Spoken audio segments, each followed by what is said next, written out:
off soon. Thanks again for joining. All right, we're ready to start. Thanks for joining the press conference with head coach Gabriel Heinze. Just remember, it's a webinar function. So raise your hand and we'll start with the first question to Doug. Doug, go ahead. Thank you, Justin. Thank you, Gabriel. Thank you, Pedro. Can you please provide an update on Brooks Lennon and also if Rossetto has gone through the quarantine process and is available for selection tomorrow? Si hay noticias de Brooks Lennon y también si Rossetto ha pasado su cuarentena y está disponible mañana. Bueno, de Brooks está desafectado para mañana. Well, Brooks is not able to play tomorrow. Y Rossetto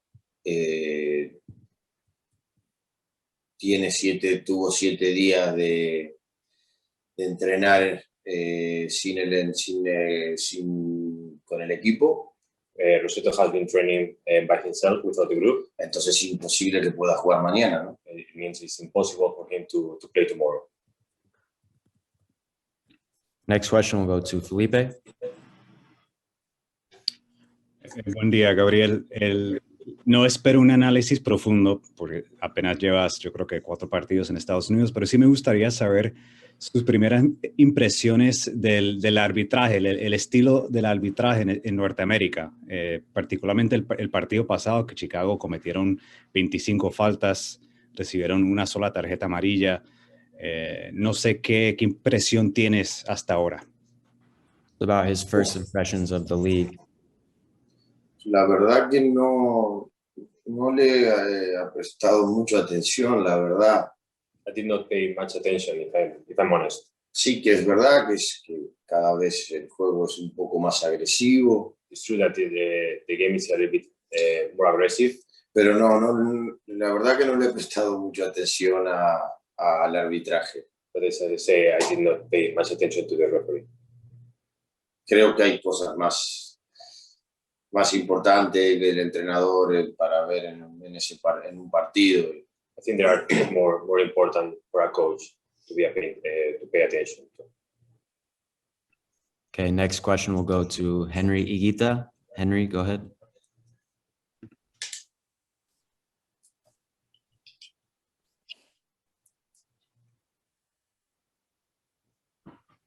Henry, your line's clear. Just unmute yourself on your side. Ahora sí me escucha. Ahora sí, gracias. Buenas tardes, profesor Heinze. De acuerdo con lo que usted planteó la última vez, usted planea de acuerdo con el rival. ¿Qué ha visto de Filadelfia? ¿Y se podría pensar en algunas variantes pensando en el rival? So what he's seen from Philadelphia, and if he's going to change anything based on the opponent. Bueno, la verdad que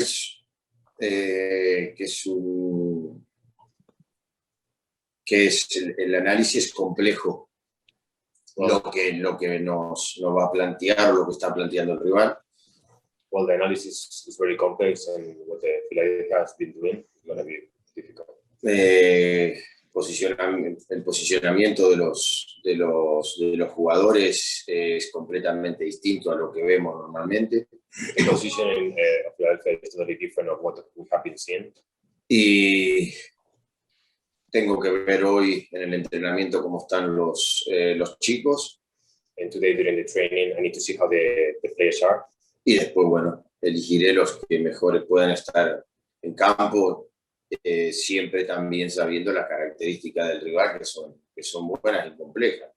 And after this, I will pick the best players for this game and also paying attention to the opponent we have in front.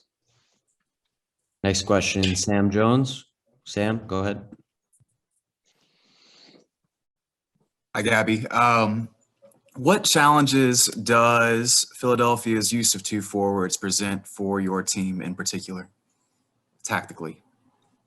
El hecho de que Philadelphia juega con 2 delanteros, ¿qué desafíos presenta tácticamente? No solamente el posicionamiento de los 2 delanteros, sino que juega un posicionamiento muy internos, en forma de figuras, y es complejo porque ponen mucha gente en el medio. I would not only focus in the two strikers, I would also see how they play in the middle with different geometric figures, and they like to play with a lot of players in the mid channels.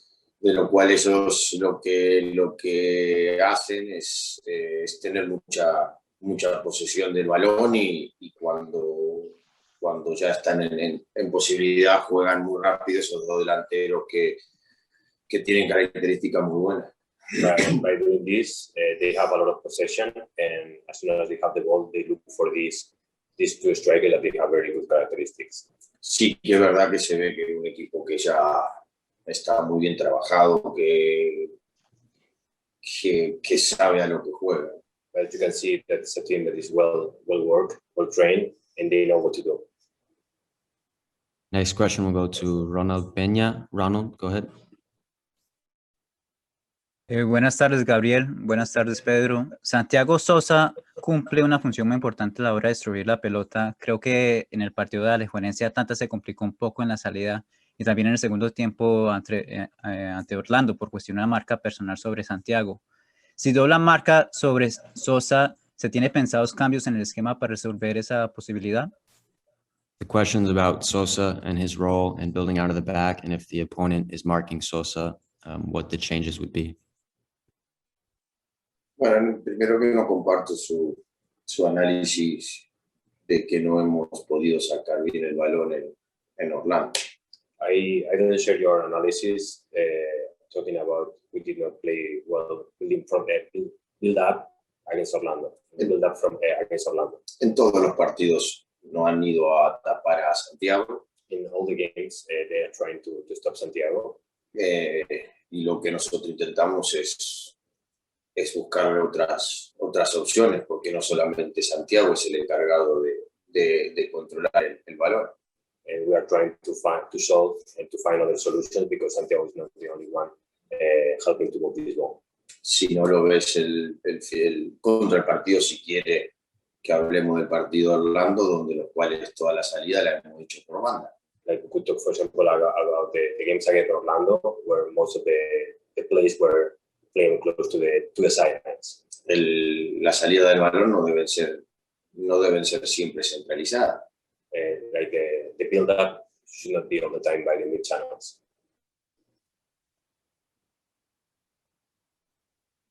Next question will go back to Doug. Go ahead. Yes, two questions, please.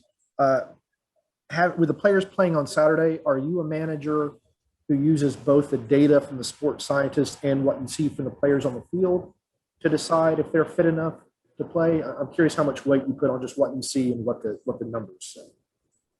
Si eres un director técnico que enfoca mucho en el data de los partidos, bueno, para el último partido, o también lo que has visto en el partido para decidir quién va a jugar en el próximo partido.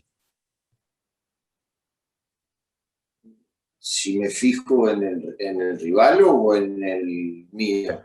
Perdón, si ves al data de lo físico de nuestros jugadores, pensando en el siguiente partido.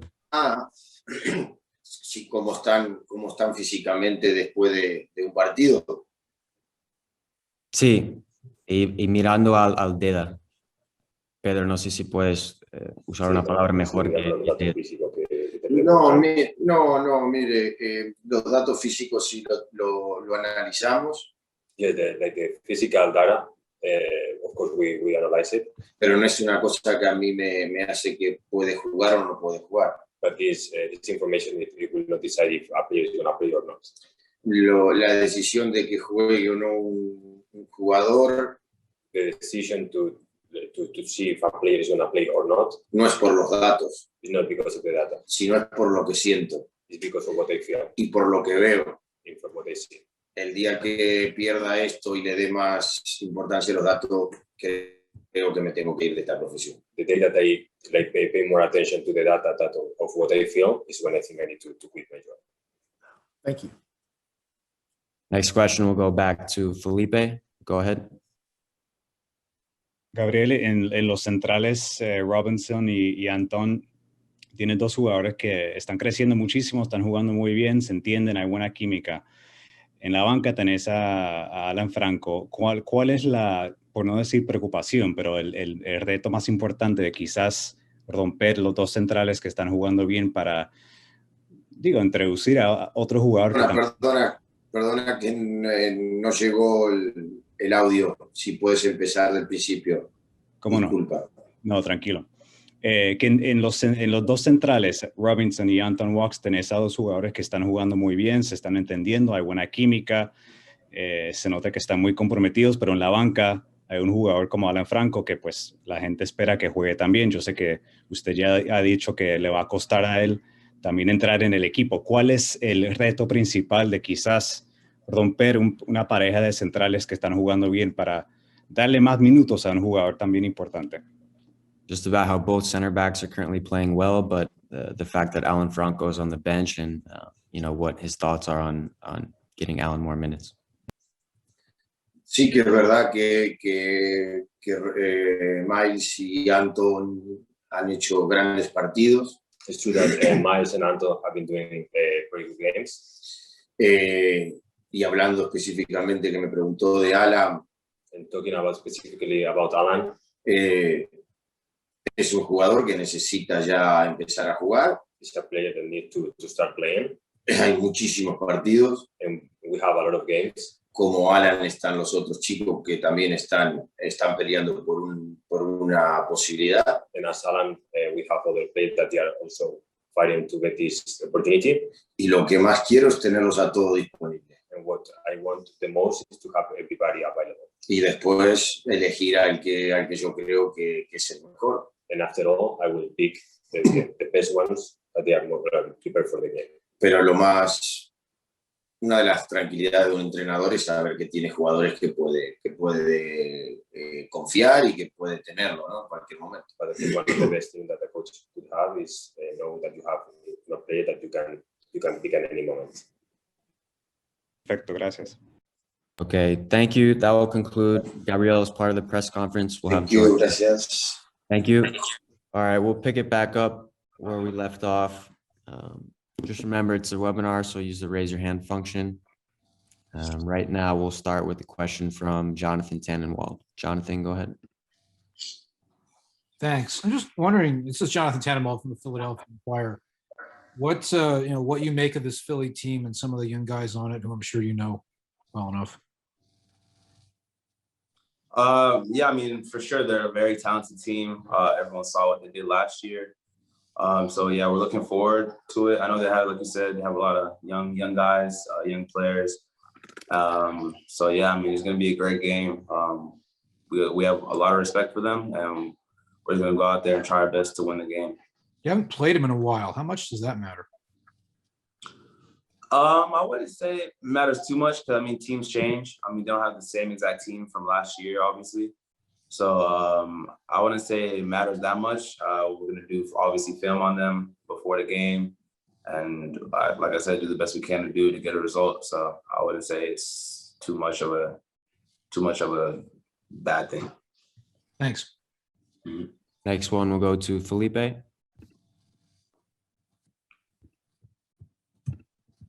Go ahead, Felipe. All right, thanks, Justin. Hey, George. So Gabriel was just talking about the Union, the way they play, tactically, they have a very kind of defined identity. Everyone knows how they're going to play, and they do crowd that midfield.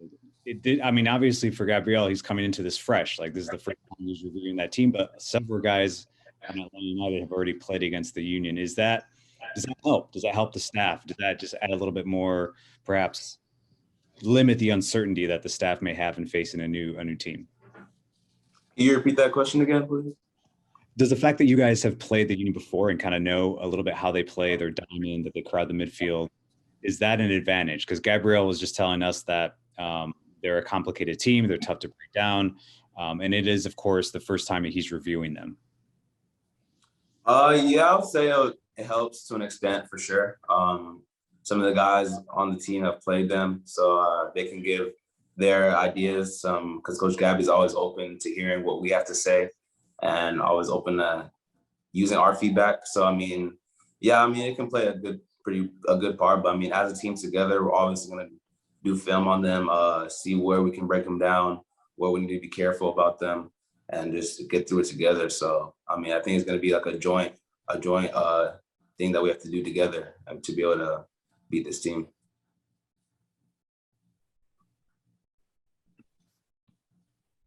All right, no hands up right now. Any questions? All right, we'll go back to Doug. Go ahead. I'm sorry, I thought my hand was up. I forgot we had to restart everything. George, you went 90 minutes on Saturday, 2 days rest, game tomorrow. I'm curious physically and mentally, how are you right now? I'm feeling good. Obviously, legs are still a little bit sore, but I mean, it's normal for them to be hurting. Usually hurts the most 2 days after a game, but I mean, I'm still ready to play. I'm still young, still got the young legs. So, so yeah, I mean, I'm ready to play. I can go another 90. So yeah, it's all about recovery. I went in this morning, did some recovery, and we have training later in the evening. So yeah, I feel good. I feel good. Okay. Thank you. I have no idea what young legs feel like anymore. All right, we'll go next one back to Felipe. Hey, George, I asked over the weekend, both Jake and Ezekiel, just about the change in mentality of the group. Jake was pretty open about that. Last season, if you guys get scored on right at like 47th minute, right after halftime, that the team kind of collapsed mentally, and there's a big change this year. What's your opinion on that? What has been the big change, just mentality wise? I would say we're way stronger mentally, and I would agree with Jake. Last year, like he said, getting a goal scorer on us right off the bat after halftime, we probably would have lost our heads. Then we would have started panicking maybe. But I feel like now we're more together. Coach Gabby has us all on the same page. You see how passionate he is. So he brings that passion into us on the field, like I said before.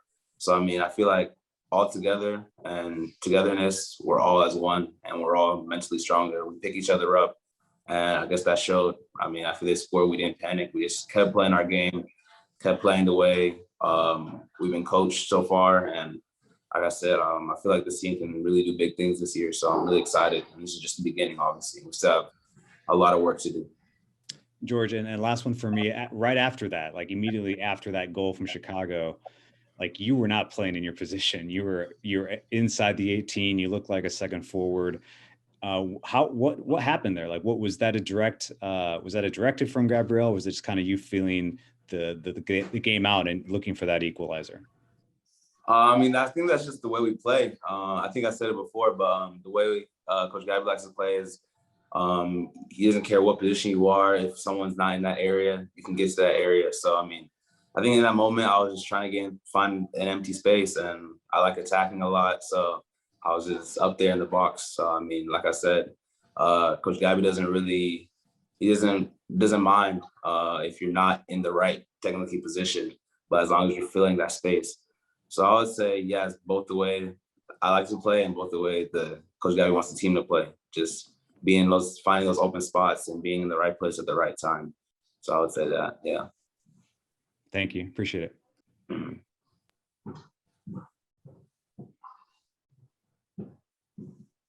Any other questions for George? Doug, go ahead. Just unmute your line on your end. God, I hate Zoom. It's driving me freaking crazy. You got it. Who got the game ball on Saturday? Was it Barco or did Heinze get it for his first win? The game ball, I'm not sure. I think Barco probably got it for his golazo. And he had a great game as well. But yeah, I mean, yeah, I think Barco got it. I'm not sure. Okay. Yeah. I was just curious. Thank you. Mm-hmm. Next question will go to Sam and then back to Jonathan. Hey, George, you've talked in the past about growing more confident with your positioning and kind of understanding your role as a fullback. Philadelphia are such a good team in transition. They have a lot of pace. Are you feeling confident about your ability to kind of handle those transition moments against a team like Philadelphia, especially in regards to your positioning? Yeah, for sure. Like I said, as more games come, I'm probably going to get more confidence, and I have confidence in myself and obviously in my teammates as well. to be able to handle any team. We respect all teams, but we're not afraid to play any team or afraid to play the way we play against any team. So, I mean, yeah, I would say I for sure have confidence in my teammates and I to be able to handle whatever's thrown at us. And we'll go to Jonathan next.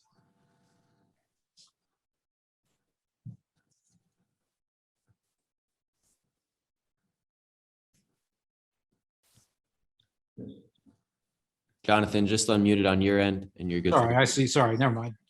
This is admittedly totally a question from somebody who is not in town and not covering you guys every day of the week, I realize. But any team that gets a new manager is going to need an amount of adjustment time to get used to it, to get used to whatever new tactics, personalities, whatever, so on. You think you guys are there at this point, or is it still early? I wouldn't say we're there. Not yet, obviously. It's a journey for sure. Having a new staff is going to be a journey for sure that we all have to take on together. So, I mean, I think we've adapted well, though, very well so far. And like I said, I'm really excited, and I know this team can do big things within the coaching staff and the players that we have. So, yeah, it's not going to work just like that. It's not going to be perfect and be flowing just like that. It's a work in progress, and it's a journey, like I said. But so far, I think we've done really well, and prayerfully and hopefully it continues like this. Thanks. Mm-hmm.